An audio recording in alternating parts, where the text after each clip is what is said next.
Perjalanan Isra dan Mi'raj yang dilakukan Rasulullah telah selesai.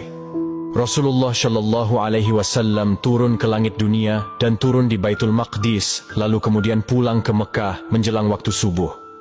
Beliau kemudian memasuki masjid dengan perasaan cemas. Apakah umatnya akan mempercayai peristiwa yang baru saja beliau alami, yaitu Isra dan Mi'raj? Dalam kecemasannya, beliau duduk di depan pintu Ka'bah dan didatangi oleh tokoh kafir Quraisy Abu Jahal.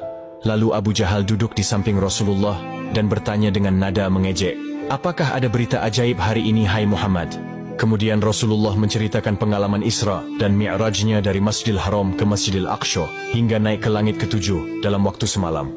Mendengar hal itu, Abu Jahal menahan bantahannya dan ia menanyakan kepada Rasulullah untuk memanggil umatnya dan menceritakan apa yang baru saja beliau ceritakan kepada Abu Jahal.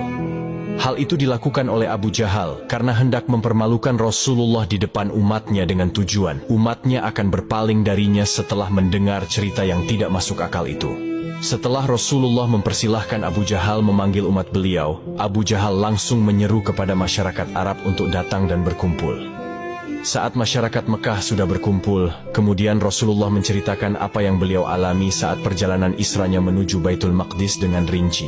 Mendengar cerita Rasulullah yang diisrakan Allah ke Baitul Maqdis hanya dalam waktu semalam, masyarakat Mekah mulai gaduh. Dalam kerumunan itu, salah seorang yang pernah pergi ke Baitul Maqdis meminta bukti bagaimana bentuk dan wujud dari Baitul Maqdis.